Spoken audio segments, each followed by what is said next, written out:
Hello, everyone. I'm LoVetta Jenkins, the Wellness and Outreach Coordinator for Barrier Breakers and the podcast host.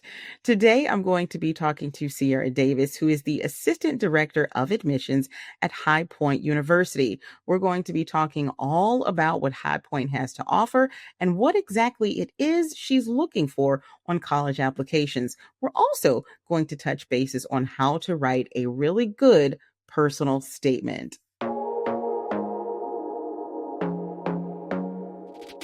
Welcome, Cierra. Thank you so much for joining me today. Thank you so much for having me. I'm excited to be here. Oh, this is really interesting for me because I'm also really fascinated by learning and how people got where they are. Why don't you start off by telling our listeners and viewers a little bit about yourself? Yeah. So I'm currently admissions counselor at High Point. And so I was recently promoted to Assistant Director of Admissions. Crazy story of how all this all got started. I actually majored in exercise science in undergrad. I went to UNC Chapel Hill in North Carolina, and I was able to shadow my junior year, where I was able to be at a high school, and I was shadowing an athletic trainer because that was my intention of going to athletic training school after I graduated and not to get shadow hours. So I was at the high school, and it was so amazing. I loved my experience. I loved the person that I was shadowing. But I realized after the fact, obviously, but I realized I wasn't ready to go to grad school right away. And so I was looking at programs of what can I do at the high school level? Because if I wanted to do athletic training, I knew from that experience, I wanted to be at the high school level. And so I decided to look into different programs that were at high schools that weren't necessarily a teacher or that I didn't have to get a teaching degree to pursue. And so then I was able to be a part of a program called the Carolina College Advising Corps. And that's a program in which they hire recent grads for a near-peer model to be able to basically help college access in underrepresented communities. I wasn't at a Title I school specifically, but there were people in my cohort who were at Title I schools or highly diverse schools or just students that were not typically going to college. And so although I was called a college advisor, a lot of it was just post-secondary assistance in some form of fashion. And I love that experience. I love the students I was working with. I love the school. I just knew that which is crazy, but I just knew that hours weren't the best for me. I was getting up at 7, leaving work at 2, because of because of the high school hours. And I knew I wanted more of a regular 9 to 5 if I was going to kind of work that time because I am a morning person to be in the morning. And so that was it was so early that I couldn't even get up and take my time to get ready or, have any alone time in the morning. So I was like, okay, how else can I do this? And in my position, I was able to bring people who are me now to my high school and recruit students from their school. And so a lot of people in my program pursued that next step after they left the College Advising Corps or they went to graduate school or, a plethora of options, but that is something that was common. And so I was looking to be an admissions counselor and what that looked like. And then I stumbled upon High Point. I knew I was familiar with High Point, but my knowledge wasn't, I would say, as deep, obviously, as it is now. Right. So I was looking around and I always tell the story because I had 2 interviews for 2 different places. I had one at High Point and one at another institution. And my one for High Point was so good. I felt it was so good that I actually canceled my next one before even hearing back from High Point because it just felt right. I just had this feeling of when I walked on campus, this is a place where I should be. And that's how I ended up at High Point. Wow. Okay. So you fell in love with High Point. Tell us about the school. Yeah, so High Point is a small to medium liberal arts college, private institution in High Point, North Carolina. It's in the Triad area. So most people who are not familiar, I try to say there, it's in the Winston-Salem, Greensboro area, an hour north of Charlotte, an hour west of Raleigh-Durham area. So really center of the state, smack dab in the middle, which is, I think, the best location because we're 3 hours from the mountains, 3 hours from the coast. We're an hour from the major cities. And so what more do you want? So perfect location. Perfect. Yeah, perfect location. And then High Point Institution, we have about 5,000 undergraduate students and 1,000 graduate students. We have students from all over. So the majority of our students do come from out of state. And so like about 80% of them are out of state, and then 20% are from High Point, North Carolina. We do we're very intentional keeping our class sizes small. So a 70-to-1 student faculty ratio, and trying to average class size around 20, because we really have a student focused mission of making sure that students are getting, the support that they need, because we are very intentional in preparing them for life after they graduate. And that's a part of the life skills, that we call ourselves the premier life skills institution. And so that's a big part of it. It's making sure that they're able to get those skills. It's not about the 4 years that you're in undergrad, but it's like, how's your school, how is High Point specifically going to set you up for life? And that's what we're intentional about. So really important academic model that we have is the life skills, academic excellence, experiential learning opportunities, and then fostering values. And so we're very intentional in feeding the whole of the student, and not just academically, not just socially, but also who you are as a person, because we want you to also get more skills, but also become a transformed person while you're at High Point, to go out and do great things in the world. That's kind of like without going, I think, in specific about like programming or any of those things, that's like the general, I would say, overview of High Point. I think I like the fact that you said you focus on smaller class sizes. That has to help students who, feel like they need a little bit more attention, or, somebody who's introverted like me who just doesn't want to be in a humongous class. Tell me a little bit more about these specific programs and paths that a student could take at High Point. Yeah, so we have over 70 majors and minors. I think many people think of High Point as a school that just does business, because when you think life skills, that people think the business world of being able to do a good handshake and a resume and those things. But people forget how those skills are also intentional for students who are in the arts, students who are wanting to go in the sciences, when wanting to go to professional programs after they graduate from undergrad. So we want to make sure that all those students are getting a well-rounded experience. So we have business, obviously. We have the sciences, so like biology, chemistry. One of our biggest majors as well is exercise science. We have a great biomechanics lab. Psychology is a popular major. We also have a lot of graduate programs as well. And even if we don't have it, we do have pre-professional tracks. And so students are able to major in whatever they want for undergrad, but they're able to get assistance by an academic advisor that is specifically in that program to help them get the class that they need, or entrance exams such as like the LSAT or MCAT or anything along those lines. Ooh, I like that. So because you are a admissions advisor, a director of admissions, assistant thereof, I should say, tell me exactly what it is you look for on a college application that our listeners or viewers need to know about. Yeah. This is my number one biggest advice for every student that I talk to: brag on yourself. And I know that goes against everything that we are ever taught, growing up. If you want to be humble, don't want to talk about yourself too much. And sometimes it's hard to fully elaborate on the great things that you've done. But we don't know, as admissions officers or advisors or at any institution, we have no idea anything about you unless you put it in that paper. And so making sure that you are intentional with everything that you put, especially because with the Common App and certain applications, there is a word limit when it comes to describing what you do. In the, when you go to list all your activities and things along those lines, you want to make sure that you're very concise in it, but also making sure that's impactful and making sure that you're hitting the key points of bragging on yourself. So if you were a part of a project, that helped raise money, like making sure you're putting that on there. If you, anything that you've ever done across your whole 4 years, I think it's just super important to add that to the application, because it gives the fullness of of a student.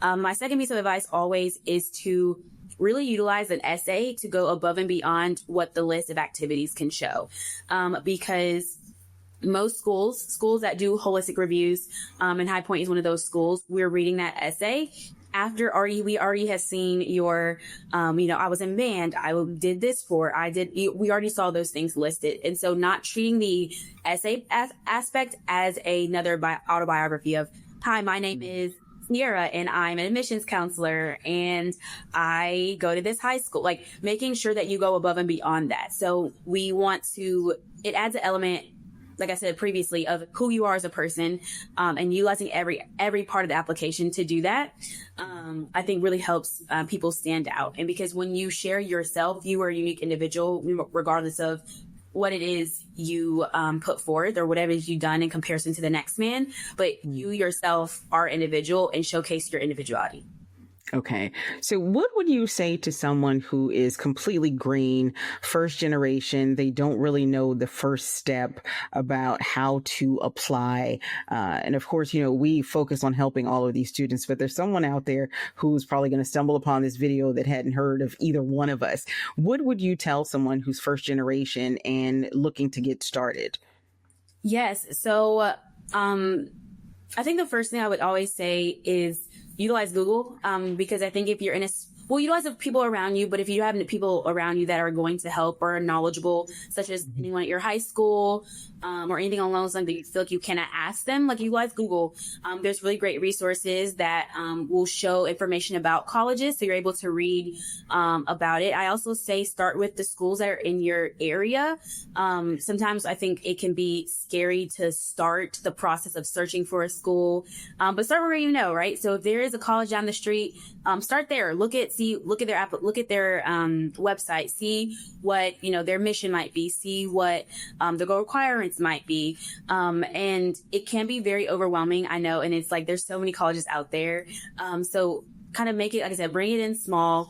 Also, if you're familiar of what you want to major in, let that be a guiding source of, like, if you want business, if you want the sciences, making sure you utilize that. But also going back to my original point of seeing if there's people in your around you, it's okay to ask for help in this process for people that are not your family, because obviously if you are a first generation student, that your parents might not know the process, but I'm sure that there's a teacher at your institution or at your school. Well, they did go to college. They did go to college to be a teacher. And so a lot of times, even if it's not someone who is specifically a college, advisor or anything along those lines, like, it's okay to ask them for help. I get emails from people who are not even college advisors. I got one today where it was a student say, hey, I'm just helping my student, right? So there are people who are out there who are going to want to help you. Sometimes you have to ask for help, and the people that you feel confident asking. So if there's a math teacher, English teacher, I wasn't first generation, but I did reach out to my English teacher because she was killer on my essays, and she used to grade me so hard. And so I reached out to her to help me read my college essay. And so utilizing those small resources that sometimes we forget, that the people who are the adults in your life are there to also help you. So reaching out to teachers, if you don't have a school counselor, if you're able to connect with them, definitely utilize them as a resource if you're able. But like I said, if you feel like you cannot ask anybody, start with Google, start with what you want to major in. Niche is a really great, resource to look at different schools. I can't remember all of them because I feel like there's so many out there that just kind of have all list of all the schools and top ones for what major. So start there and kind of let your search guide you once you start. You said something that I think is so important. You chose the teacher that was the hardest on you to help you.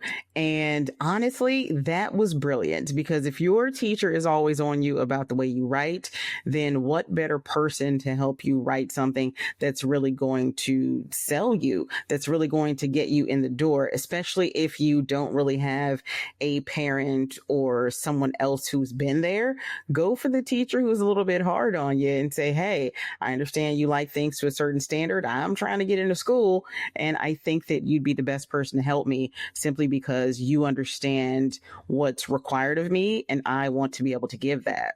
Yeah. I also tell people that when you go to think about a recommendation letter, thinking about the person you just did well in their class is not always going to be the best representation of how hard you worked. Mm-hmm. I'm awful at English. I love math. I never asked a math teacher to ever write me a recommendation letter, even though I got an A, right? Even I got an A, I was like, they can see that I did well in your class. The one I wanted to write, my recommendation letter, was my junior year. So I said, my English teachers were hard. My junior year English teacher in high school was also very hard. And I asked him to write my letter recommendation. I actually got a B in his class. And I don't know what he wrote, but in my head, I feel like he was able to advocate for me and how hard I was able to work in the classroom. and speak about beyond my grades. Because I think sometimes the grades speak for themselves. Like, yes, they know you're a good student based off your GPA, based off the grades and the transcript. But how can that letter recommendation, like I said, every element, how can it be a supplement of above and beyond what we can already see? That is required. A transcript is required. So let's go above and beyond that. Let's have someone talk about your character, because a teacher that likely you work the hardest in is likely going to speak best about your character, because they saw a different a different side to you than someone who you just never had any struggle. You sat in class, did your work, got an A, and they never had to really, do anything, or never was a problem or anything like that. I like that. So you said you got your junior year English teacher to write your letter of recommendation. Who would you suggest students look for to write their letters? What teachers or community leaders or people in their lives? Who do you suggest? Yeah. So, first, always start with teachers that you had built relationships with. So like I said, that junior year teacher, because I did not do the best in his class. I did go after school, I went to his class to help me with assignments or ask questions. So we spent time outside of the classroom typically together because I needed help. So he was one of the people that I asked. I also asked my cheer coach. So if you have someone who has seen you also outside the classroom, she was a teacher, but she didn't see me in a classroom setting. And she also was able to speak on leadership. So I think seeing people who have senior leadership skills or seen a different side of you, like I said, such as a coach, teacher that you have a relationship with. If you have a part-time job, you can always ask your manager. If you have a relationship with your manager at the job that you work. Some people do principals. Principal can be hit or miss sometimes, because if you don't have a personal relationship, then it's not the best. But I would say pick people not just based off their title, based off the level of, degree that they might have, but who can speak on your character. And those are typically people you have the better relationships with in your proximity. Okay, so hopefully they will have been building these relationships from freshman year on up. And it's not just so, we're brown nosing so we can get ahead, but you need to build those genuine relationships, because you never know where they're going to be able to take you. Yeah. And I think sometimes, and I don't want to deter someone. So if you got an A in that class, doesn't mean that you cannot, utilize that teacher to write your letter recommendation. But if you did well in that class and you have a relationship with that teacher because you were answering questions in class, or, you didn't disturb class, although we may be in a class where everyone else was doing XYZ, but you were staying focused, it's okay to still utilize that teacher. Even if you might not think you have a personal relationship, typically you probably do. Even if it's not, you've talked to them all the time. So no, not everyone is extroverted to speak to everybody. So if you feel like you were, did well in the class, but then also, was not a disturbance or had any discipline problems, that would also be a great teacher. Okay, so let's get into some tips. What would you say is an absolute do not when you're trying to get the attention of an admissions advisor? That's a good question. I never thought about that. Do not lie. I think that's one that's really important. Says make yourself sound better. Sometimes it can be caught, not actually writing your essay. If you use ChatGPT or AI, it's very clear when students are utilizing that, because no one says moreover, no one says certain words that are there. Let's be so real. Right. Making sure that in your application that it's honesty. It's not, don't brag to the point where it's a lie, brag to the point that it's true. Not saying that you did something more than you actually did, not utilizing resources such as an AI. High Point does have AI question. So I would say that's a different one. But if it was a regular essay about yourself, don't utilize, AI tools for that. You make sure it's your own voice and you're doing it. Because yes, schools can tell when it's that was a question that was floating around in my mind, whether I was going to ask you or not, and you answered it. With ChatGPT and all these different AI writing tools out there, I know I can tell them. So you just told me that schools can tell as well. So it is definitely not a good thing. Now, it's fine if you're trying to brainstorm, you just need sort of an outline, but it's not good to ChatGPT or AI your whole entire statement. I think too that the statement, a big part of it is personal. So I think that would be also a great moment to utilize the resources around you to kind of get ideas of how can I bring this essay topic to life. Because like I said, my English teacher, I didn't even know what I was going to write about. She also was helping me brainstorm ideas of what I was going to write about, because ChatGPT is not personal. It's a personal statement. And so I think people forget about that. They just think of it as an essay, but forget that it's a part of sharing your story, like I mentioned earlier. Right. So typically it's not going to produce anything that you're going to want to utilize on a college essay. So use the resources around you. Now, if you're using it to get grammar correct or anything along those lines, obviously that's different, because not going to change the content of what you've already written, but obviously right. Absolutely. Got to write it yourself, people. That's why it's a personal statement. Anything that you feel like you really need to get across to all of our would-be college students who are watching and listening today? Yeah, I want to share to, when you think about picking your school, remember that it's a personal choice. It's about what school that fits you, not a school that is just the best off the name, best off of, they're the top school for XYZ. Finding a school that fits you and that you feel right in is going to be crucial for your development at that school. And it's hard at that time to sometimes know what it is going to be good for you. But like thinking about class sizes, school size, like those are small things that you can consider when you're thinking about that process, because I feel like sometimes people go, based on what they've heard before and not thinking themselves as an individual as like, this is your decision. And so pick a school that's going to set you and yourself up for success, and not just based off what you think people want you to do, or what, things are just like the best school for whatever. Right. Because everybody has heard of that one school and you think, oh, it's so cool to get there, but it's kind of not always the school for you. So you've got to go with, what feels right for you and what you want, and essentially who you want to be. Yes, absolutely. Because the school's going to help you build. Like I said, it's not about the 4 years that you're there. It's about how it sets you up for life. And so if the school's not going to aid in that, if you don't think you're going to develop there into the person that you want to be, if you don't know who you want to be, like job wise, it's not about just the job, it's about like as a person. I love that. Got to think about who you want to be as a person, because let's face it, we are all not our jobs.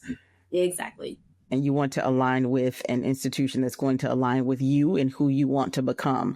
That's the best thing I think I've heard in a long time by way of advice. Go with who you want to be as a person, not the job. Yep, not the job. I love it. Thank you so much for being my guest today. I appreciate it. Thank you. Thanks for having me. So if you are interested in working with us and learning more about how we can help your teen or your program of students get through the college application process, you can always visit us at barrier-breakers.org, or more specifically, you can visit us at college.barrier-breakers.org. Again, that's college.barrier-breakers.org. You'll be able to find all information about our services there. You can always send us an email at hello@barrier-breakers.org. And if you are interested in supporting the work that we do here as a nonprofit, you can always go to barrier-breakers.org/support. There you'll be able to see more about how to help us support more students, how to volunteer with us, or if you want to sponsor a student and help us as we expand our free access to low-income students, you'll be able to sponsor a student there as well. None of this would be possible without your support. So whether you are supporting our work or you're signing your student up to work with us, we are so looking forward to getting to know you.